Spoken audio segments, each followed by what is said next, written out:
Endo, silakan. Iya, shalom, selamat pagi, salam sejahtera untuk kita sekalian. Selamat tahun baru. Di sini dari saya ada beberapa poin yang saya mau sampaikan. Yang pertama, menyangkut di sini pidato Ketua DPR RI. Di dalamnya sambutan-sambutannya bagus. Di sini menyangkut kemanusiaan kita yang kita masukkan di dalam sini, di dalam pidato DPR RI, yaitu yang pertama di sini menyangkut kemarin banjir di Jakarta dan sebagainya beberapa wilayah Jakarta. Di sini saya Papua kok disingkirin begitu. Saya di Papua itu sempat beberapa saat lalu masa sidang akhir tahun kemarin, saudara saya dari Papua, saudara William Wandik dari Demokrat sampaikan kepada Ibu Ketua bahwa coba itu kita di Papua mau rayakan Natal dengan tenang. Jadi kalau bisa militer yang sedang merajalela di Papua ditarik agar supaya kita Nasrani juga mau melakukan ibadah perayaan Natal dengan damai dan tenang. Tetapi sampai sekarang saya melihat masih merajalela di sana. Saya sampaikan begini karena saya tahu, saya Papua, saya tahu Papua.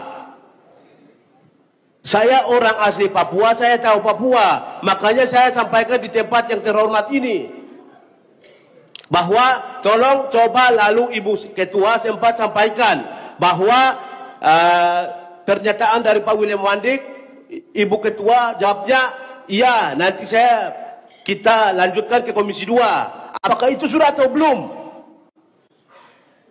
Sudah diteruskan ke Komisi 2 atau belum? Sebab saya Papua, saya juga Indonesia, Pak. Saya juga Indonesia, saya juga mau menikmati tenangnya Indonesia, tenangnya di bawah perlindungan negara saya, di bawah orang tua saya.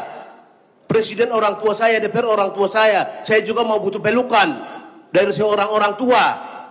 Tapi kok saya disisikan seperti seorang teroris? Saya bukan teroris. Saya tahu, memang saya hitam, saya keriting. Saya badaki begini tetapi hati saya putih. Yang paling suka mengasihi itu saya orang Papua. Anda hitam, Anda putih, tapi saya mengasihimu. Saya hitam, saya putih, hati saya putih. Itu yang pertama. Menyangkut pernyataan dari Ibu Ketua juga yang nanti sampaikan kepada Komisi 2 untuk teruskan apakah sudah atau belum. Itu mohon penjelasan dari sebentar dari pimpinan.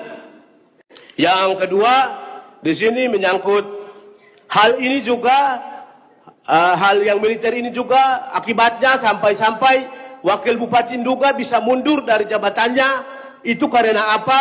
Tadi saya sudah jelaskan. Saya Papua, saya tahu soal Papua. Makanya itu mungkin karena terlalu sakit, menyakitkan, akhirnya Wakil Bupati bisa mundur dari jabatannya. Apakah kita di DPR ini bisa mundur dari jabatan kita DPR? Tidak mungkin. Kalau kita dari hati, jadi intinya itu, masa bisa mundur dari jabatannya, itu juga menjadi bahan bagi kami untuk kita pertimbangkan. Daripada nanti dunia internasional tahu kita nanti disampaikan apa oleh dunia kepada kita. Itu yang pertama. Yang kedua di sini menyangkut tiga.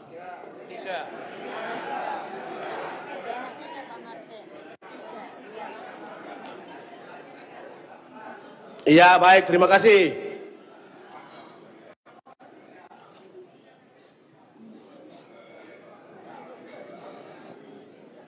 Baik, di sini juga soal prolegnas kemarin di tahun 2019 telah masuk Minerba untuk menjadi undang-undang di tahun 2020 nanti.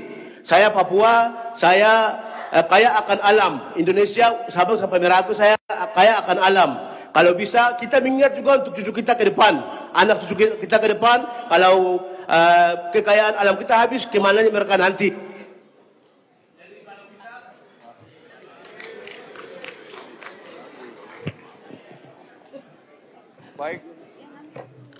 Baik, terima kasih Pak Martin. Nanti yang tadi soal Papua, bukan cuma kepada Komisi 2, Nanti kita akan koordinasikan kepada Komisi 1 juga, dan mungkin nanti Anda akan diminta menjadi salah satu narasumber supaya masukannya konkret dan jelas, sehingga tidak putus cuma sampai di paripurna saja. Anda cuma ngomong di sini, tolong kasih masukan kepada kawan-kawan, baik di Komisi 2 maupun Komisi 1. Saya agak tersentuh ketika tadi ngomong ada tentara tapi kok berhubungan dengan soal perayaan Natal. Itu juga kita turut prihatin. Demikian Pak Martin, nanti mohon kesediaannya satu waktu Anda akan diminta masukan dan pendapatnya baik di Komisi 2 maupun Komisi 1, dan tentunya saya yakin Anda akan bersedia meluangkan waktu untuk Papua. Terima kasih.